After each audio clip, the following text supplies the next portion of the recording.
Hello and welcome to another update. In this one I'll be covering the latest updates from the front line, and then I'll doing an analysis about the developing situation. Starting out in the south of Orikhiv by the Zaporizhia front, the Ukrainian forces have managed to advance a further bit here south of Novodanilivka and north of Robotyne. So now they are getting pretty close to Robotyne as they have reached the final Russian defensive line before the village itself, and then they will be fighting in the village itself rather than on the fields to the north of it.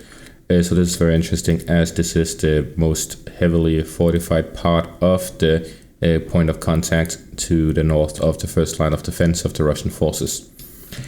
Then we have to the north of, to the south of Avdiivka, the Russian forces have been pushed back and the Ukrainians have managed to recapture the trench lines here to the south of Severne in the direction of Vodiane. And then by the Bakhmut front, we have seen that the Russian forces have been pushed across the canal, and the Ukrainian forces now have full control over the western part of the canal across the whole canal line.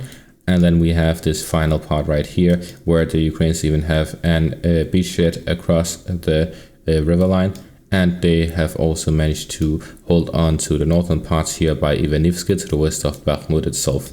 So we see that Ukrainian forces managed to capture this part right here and are now having full control over the canal and the crossing between Kurdyomivka and the western part. So this could indicate fighting reaching Kurdyomivka itself here in the near future, or fighting already being there. As for the front line to the north of Robotyne, we have this video here showcasing a Bradley infantry fighting vehicle transporting some troops, and there is an artillery strike after which the troop disembarked from the vehicle, and then I don't know why, but they're walking fairly slowly as if nothing is happening, but then they get struck by a second artillery shell nearby that may or may not have hit them. I'll leave it for you to decide that for yourself based on the video, which you can check out on my Telegram, the rest of it. We then move on to some other news. First off, we have a report from Remy Lind.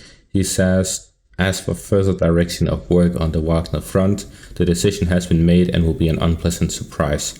PMC Wagner continues to work and fight for Russia. Another meat grinder is already mounted and ready for use.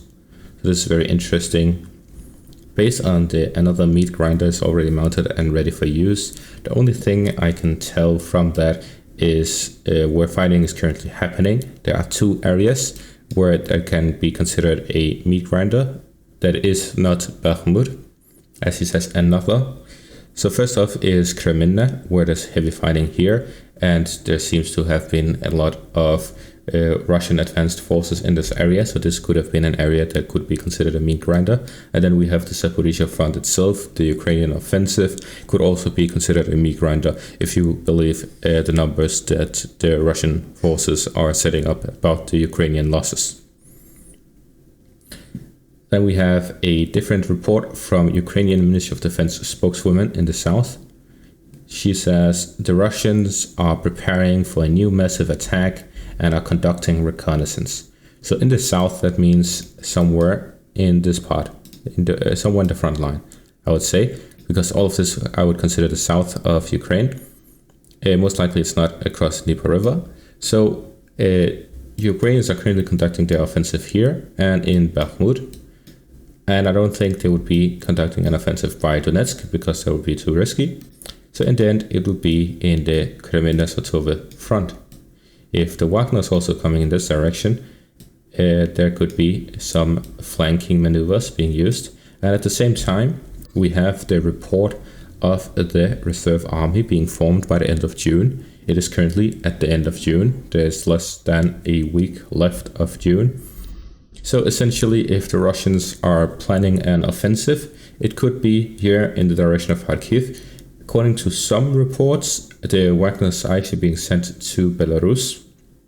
If that is true, and as Remy Lind says, they are going on a new mission, then it could be somewhere in northern. Then it could be somewhere in the northern Ukraine. However, I'm most inclined to believe it is most likely in the Kharkiv region, including either, including and not limited to Liman, Izium, and Kharkiv. So somewhere in the southern part of the Eastern Front, away from the northern parts of the border. This would put all of the Ukrainian forces in the south. At the same time, the Russians have essentially gathered a very large force that is most likely at this point larger than the Ukrainian force. And according to the Russian forces, they are well equipped, all of them. Of course, we have to take that with a grain of salt because we're taking the word of one part of a conflict. But if we take the Ukrainian part, then they're unequipped, they're using shovels. So let's just take the midpoint. Most of them are equipped. And based on that, we can see that the Russian forces are most likely going to launch some sort of offensive since they have the upper hand currently, both with the Ukrainian offensive so far failing to achieve major success and the Russian forces having solved the internal issues. They're now ready to launch some sort of offensive. So what is going to happen with that? What is going to happen is that the Russian forces are going to gather a large force. So gathering the large force in and of itself could be enough. Not saying that they will or will not launch an offensive. Just gathering forces, for example here in the Belgorod region, that would force the Ukrainians to relocate forces to Kharkiv to prepare for an offensive by the Russian forces. If the Ukrainians do not have enough troops and just gather small forces, then the Russians can launch an offensive and just completely outman and outgun the Ukrainian forces. If the Ukrainian forces gather enough troops, then the Russian forces have taken these troops from other parts of the front line, which would mean that they could launch their own offensive elsewhere. Because if the Russians outnumber the Ukrainians, then they can have more liberty with where to send their troops. Because in comparison to Ukraine, Russia is the offensive force, they are the attacker, they are the invader. So that means that they can essentially place their troops anywhere because they shouldn't worry about Ukraine actually launching attacks into Russia. So essentially, Russia has this whole front line as a potential offensive direction, while the Ukrainians only have this part here in the south as potential offensive directions. In comparison, the Russians have much more liberty, and at the same time, the Russians can also use this part as potential offensive capacity. So that means that the Russians essentially have 2 to 3 more times the area on which they can launch the offensive. They can gather troops anywhere on this part of the front line, wherever they want to, and they'll be able to launch an offensive from that direction. Meanwhile, the Ukrainians have most of the forces concentrated here in the south. If the Russian forces gathered their troops in the northwest, for example, in Belarus, then they would have to relocate some of their forces in that direction. They also have to relocate elsewhere, just in case there are other concentrations, if they detect any. And essentially, the Russian forces can just pick and choose which is the most fortified, where is the Ukrainians sending reinforcements to, and then they can just focus on that part and attack from there. So essentially, the Russian forces have the advantage when it comes to choosing where the fight is going to take place. The Ukrainians do not have that liberty. They cannot pick and choose where they fight.